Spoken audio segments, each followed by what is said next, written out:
Caríssimos irmãos e irmãs, no próximo domingo estaremos celebrando o terceiro domingo da Quaresma. Nós vivemos no nosso tempo situações assim alarmantes, que nos deixam, não diria escandalizados, mas estupefatos, com aquela expressão, nossa, é o fim do mundo. A Covid, né?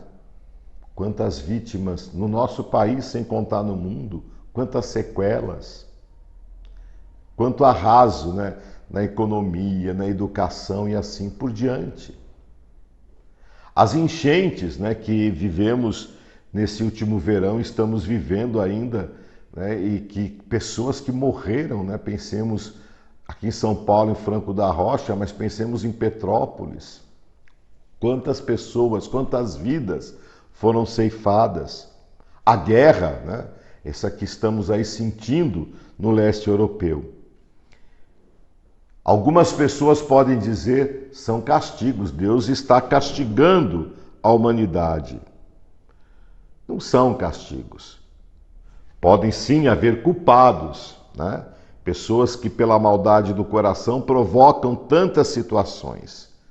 Mas em vez de ficarmos olhando, é castigo, é culpa não sei de quem, claro, não queremos eximir e tirar a justiça nenhuma.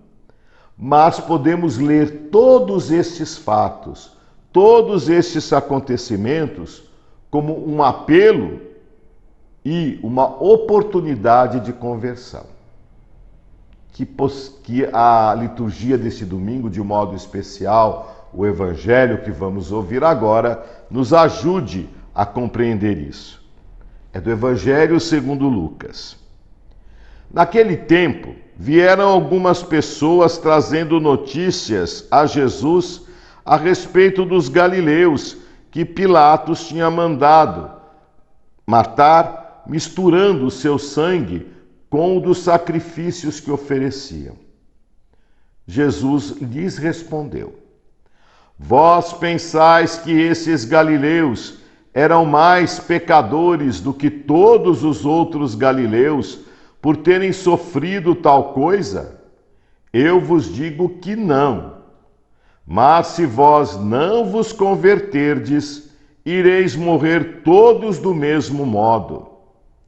E aqueles 18 que morreram quando a torre de Siloé caiu sobre eles, pensais que eram mais culpados do que todos os outros moradores de Jerusalém? Eu vos digo que não. Mas se não vos converterdes, ireis morrer todos do mesmo modo. E Jesus contou esta parábola. Certo homem tinha uma figueira plantada na sua vinha. Foi até ela procurar figos e não encontrou. Então disse ao vinhateiro: Já faz 3 anos que venho procurando figos nesta figueira e nada encontro. Corta! Por que está ela inutilizando a terra? Ele, porém, respondeu: Senhor, deixa a figueira ainda este ano. Vou cavar em volta dela e colocar adubo. Pode ser que venha a dar fruto. Se não der, então tu a cortarás. Bem, meus irmãos, a primeira coisa que eu quero falar nessa reflexão é de algo que falta neste mundo. Sim, de modo especial nos nossos dias. A consciência do pecado. Isto é, aquilo que faz o mal. O pecado tem 3 dimensões. Quando eu peco, eu causo mal a mim mesmo, causo mal ao outro e ofendo a Deus.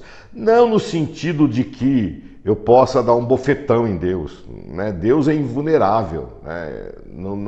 Nada o atinge, mas fere o projeto de amor de Deus para comigo e para com a humanidade, o seu projeto de amor. O seu projeto de amor é danificado com a realidade do pecado. E exatamente nesse evangelho, Jesus está chamando a atenção daquelas pessoas que estão horrorizadas com o que aconteceu e que pensam, nossa, tiveram uma morte assim, tem um grande pecado, né? Um castigo divino.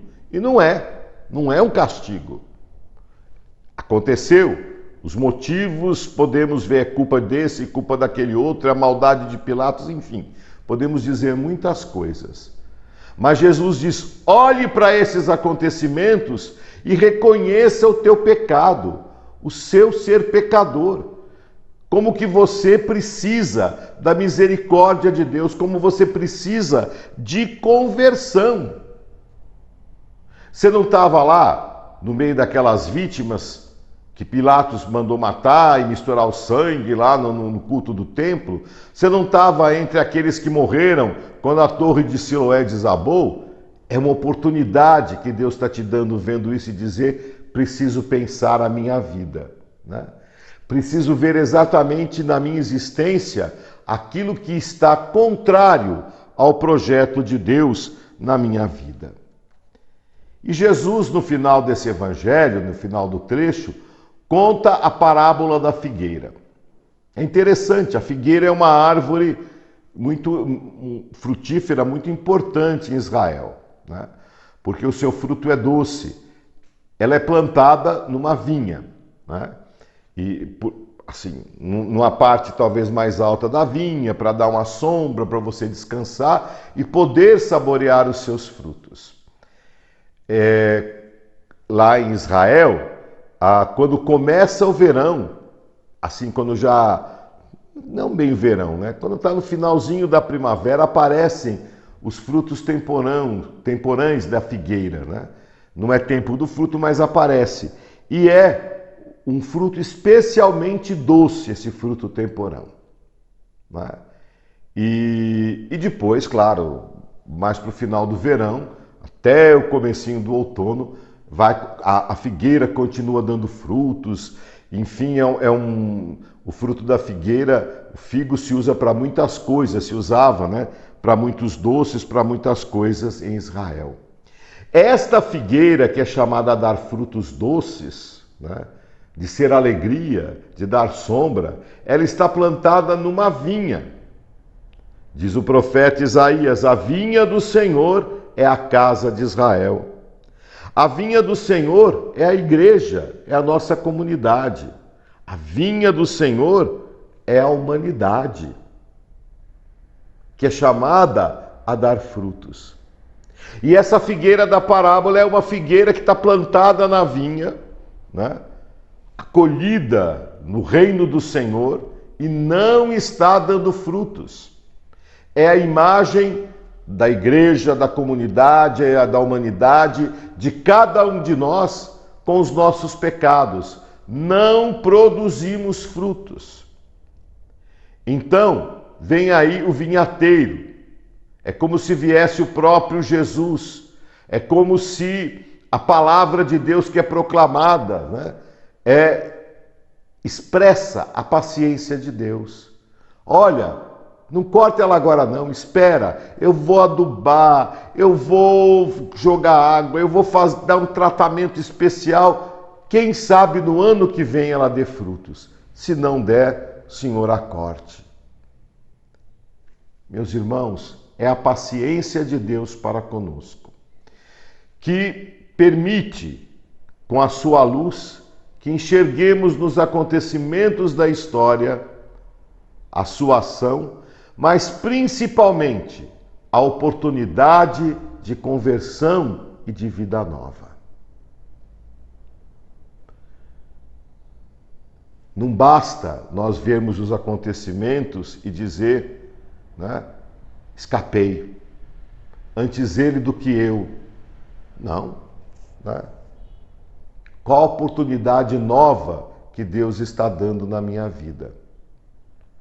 Nesta quaresma, a igreja nos dá todos os adubos necessários para produzirmos frutos. O chamado à conversão, a penitência, o jejum, a oração, a esmola, a reflexão do tema da campanha da fraternidade deste ano, que fala da educação e como também devemos nos deixar educar por Deus. Quanta coisa, quanta quanta solicitude de Deus para conosco, para que produzamos esses frutos. Sim, Deus nos ama, mas temos também a possibilidade de sermos cortados. Continuemos a nossa caminhada quaresmal, movidos pelo Espírito Santo, na esperança da glória e vivendo este tempo oportuno de conversão. Deus abençoe a todos.